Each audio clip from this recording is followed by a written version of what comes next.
Hello everyone, welcome to my channel time to study guys. आज मैं आपके लेकर आई हूँ disaster management system in India का मोस्ट इंपॉर्टेंट क्वेश्चन, यानी कि ये वीडियो गाइज जिन बच्चों के पास सब्जेक्ट है आपदा प्रबंधन प्रणाली, तो उनके लिए वीडियो बहुत इंपॉर्टेंट होने वाली है, क्योंकि आज की वीडियो में हम डिस्कस करेंगे प्राकृतिक आपदाएँ जिसमें आएंगी बाढ़, सूखा, ये सभी जिसमें भूकंप वगैरह आती हैं आपदाएँ, वो उन सभी पे आज हम चर्चा करेंगे। तो चलिए वीडियो को स्टार्ट करते हैं।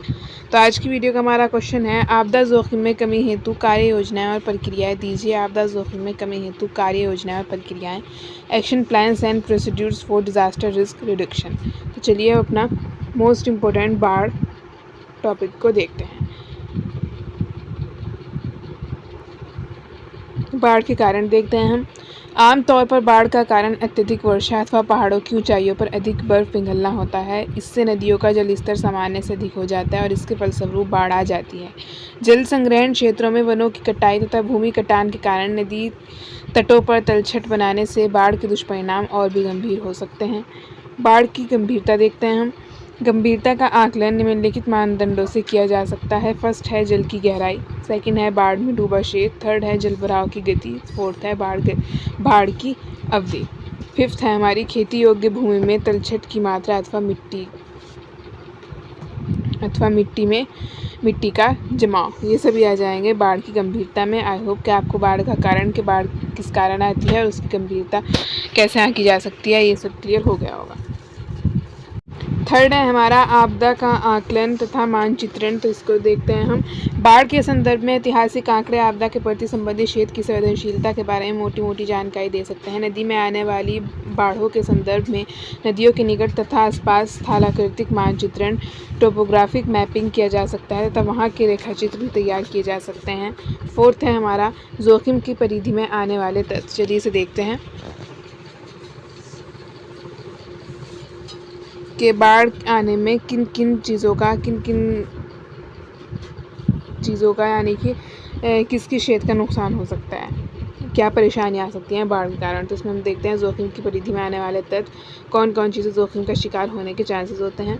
बाढ़ के मैदान की प्रत्येक वस्तु, कच्ची मिट्टी अथवा पानी में घुलने वाली सामग्री से बनी इमारतें, थर्ड है कमज़ोर तथा कम गहरी नींव वाली इमारतें, फोर्थ है तलछट तथा भूमिगत इमारतें, फिफ्थ है बिजली तथा टेलीफोन के भूमिगत तार, सिक्स्थ है जल आपूर्ति भूमिगत पाइप, सेवन्थ है जल निकासी प्रणाली, एट्थ है फसलें, मत्स्य पालन क्षेत्र तथा अंडे सेने का स्थान, नाइन्थ है खाद्य भंडार तथा अन्य आवश्यक आपूर्तियाँ, टेंथ है मनुष्य तथा पशुधन, 11 है मछुआरों की नावें तथा जाल आदि।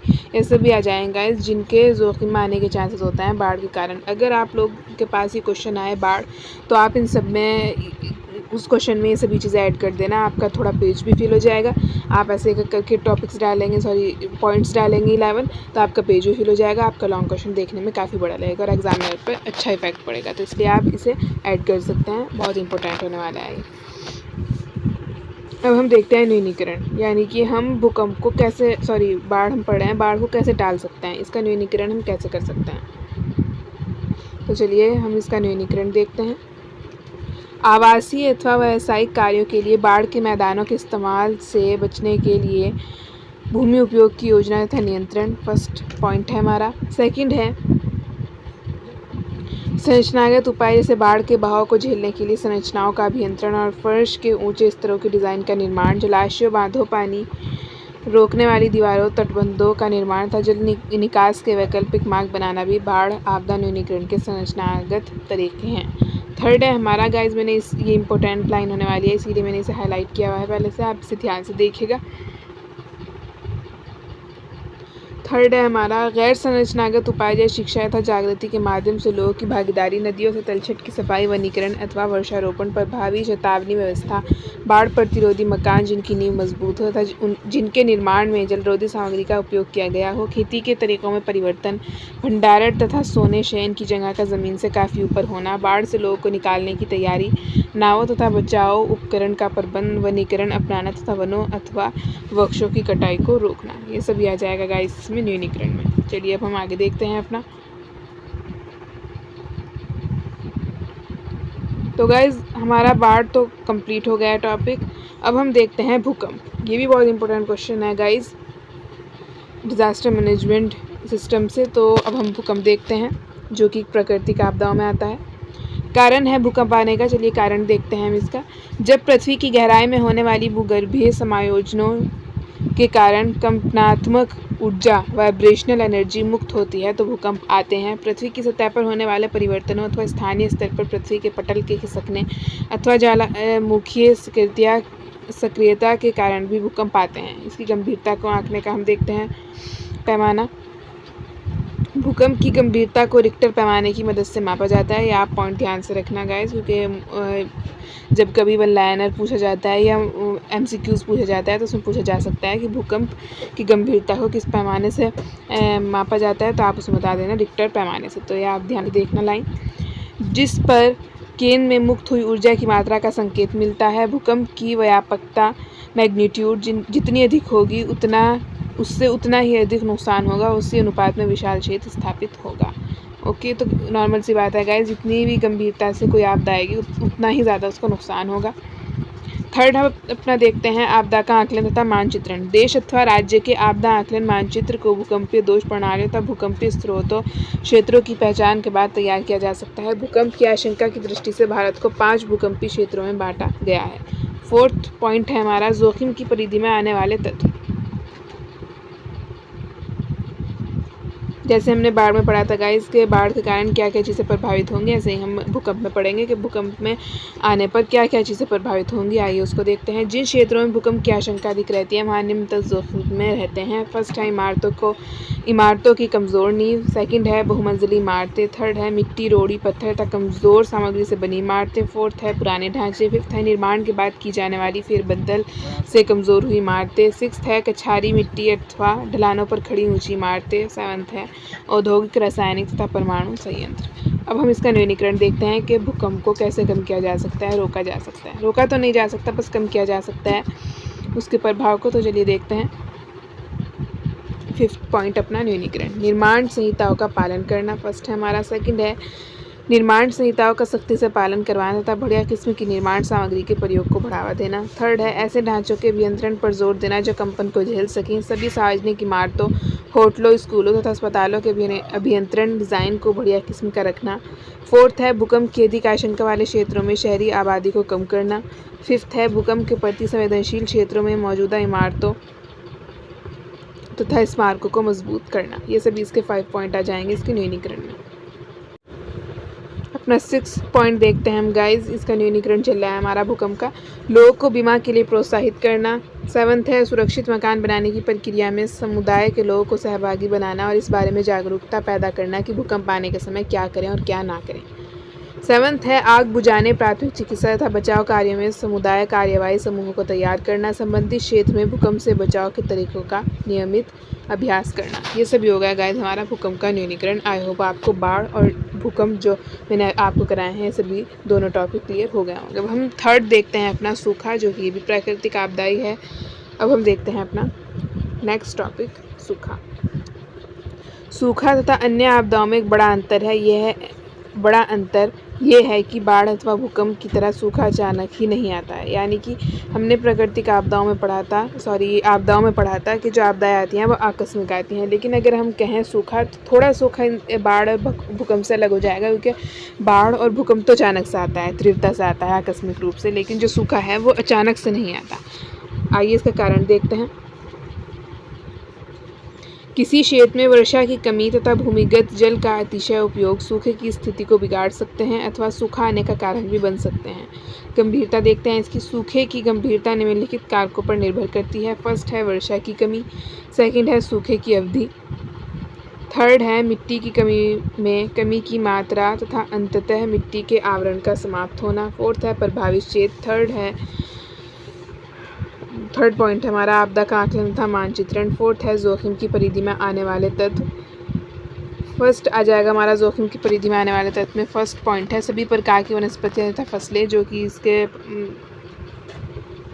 जो प्रभावित होती हैं चीज़ें उसमें आती हैं। और सेकंड है हमारा मनुष्य तथा पशुओं का स्वास्थ्य। और थर्ड है हमारा समूची मानव बस्ती लंबे समय तक चलने वाले सूखा तथा अकाल में। फिफ्थ देखते हैं अपना इसका हम पॉइंट न्यूनीकरण, यानी कि हम सूखे का कैसे न्यूनीकरण कर सकते हैं। कैसे इसके प्रभाव को कम कर सकते हैं या इससे कैसे बचा जा सकता है, आइए हम इसका न्यूनीकरण देखते हैं। संरचनागत तथा गैर संरचनागत दोनों प्रकार की न्यूनीकरण रणनीतियाँ आवश्यक होती हैं। फर्स्ट है बांधों तथा जरूरी बांधों का निर्माण। सेकंड है सिंचाई सुविधाओं की व्यवस्था। थर्ड है जल विभाजकों का प्रबंध। फोर्थ है खाद्य सामग्री, चारा तथा पानी का प्रबंध। आवश्यक हो तो इसमें राशन व्यवस्था को भी शामिल किया जा सकता है। फिफ्थ है पशु प्रबंधन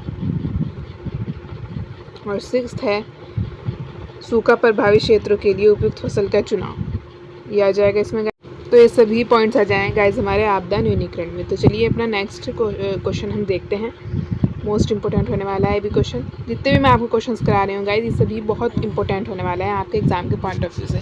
नेक्स्ट क्वेश्चन है गाइज हमारा, आपदा जोखिम में कमी हेतु पूर्व चेतावनी प्रणाली पर प्रकाश डालिए। तो चलिए अब हम इसे देखते हैं गाइज। ये तो है कि हम जब आपदा आती है तो उसकी मतलब लोगों को कैसे जागरूक कर सकते हैं, उससे पहले चेतावनी देकर उसे कैसे मतलब बता सकते हैं लोगों को क्या हमें करना चाहिए क्या नहीं आपदा के समय। तो ये तो आपको एक दफ़ा पढ़ के समझ में आ जाएगा, इसमें कोई मुझे बताने की ज़रूरत नहीं है। आप आराम से स्क्रीनशॉट लेके इसे पढ़ सकते हैं, वरना तो वीडियो ज़्यादा लंबी हो जाएगी। मैं चाहती हूँ कि थोड़ी वीडियो में आपकी ज़्यादा हेल्प हो जाए, वीडियो ज़्यादा लंबी ना हो। इसमें जो गाइज ध्यान देने वाली बात है वो है, इसमें 3 पॉइंट्स बताए गए हैं कि आपदा के समय या आपदा से प्रभावित लोगों के लिए 3 उपाय करने चाहिए। वो कौन से हैं आइए हम देखते हैं। पहला है तत्परता, यानी कि तत्परता का उद्देश्य आपदा को रोकना है, जबकि व्यक्तिगत तत्परता आपदा घटित होने पर उपकरण और प्रक्रियाओं की तैयारी अर्थात योजना पर केंद्रित है। आश्रयों के निर्माण, चेतावनी उपकरणों की स्थापना, समर्थक जीवन रेखा सेवाओं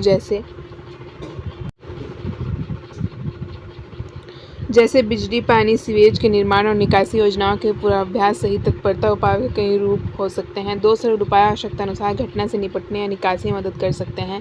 निकासी के लिए एक आपदा आपूर्ति किट तैयार की जा सकती है और आश्रय उद्देश्यों के लिए आपूर्ति का भंडार बनाया जा सकता है। अधिकारी उत्तरजीविता किट जैसे 72 घंटे की किट तैयार करने की अक्सर वकालत करते हैं। इस किट में भोजन, दवाइयाँ, टॉर्च, मोमबत्तियाँ और धन हो सकते हैं। इसके अलावा मूल्यवान वस्तुओं को सुरक्षित स्थान पर रखने की भी सिफारिश की जाती है। ये तो आ गया गाइस तत्परता में। अब हम देखते हैं इसका सेकंड जो इसका पॉइंट आता है, प्रतिक्रिया। किसी आपातकाल का प्रतिक्रिया चरण खोज और बचाव से शुरू हो सकता है, लेकिन सभी मामलों में ध्यान जल्दी से प्रभावित आबादी की बुनियादी मानवीय ज़रूरतें पूरा करने की ओर पलट जाएगा। यह सहायता राष्ट्रीय तथा अंतर्राष्ट्रीय एजेंसियों और संगठनों द्वारा प्रदान की जाती है। आपदा सहायता का प्रभावी समन्वयन अक्सर महत्वपूर्ण होता है, खासकर जब अनेक संगठन जवाब दे देते हैं और स्थानीय आपातकालीन प्रबंधन एजेंसी LEMA की क्षमता ज़रूरत से परे होता है या आपदा के कारण कमी हो गई हो। यह आ जाएगा गाइस प्रतिक्रिया में।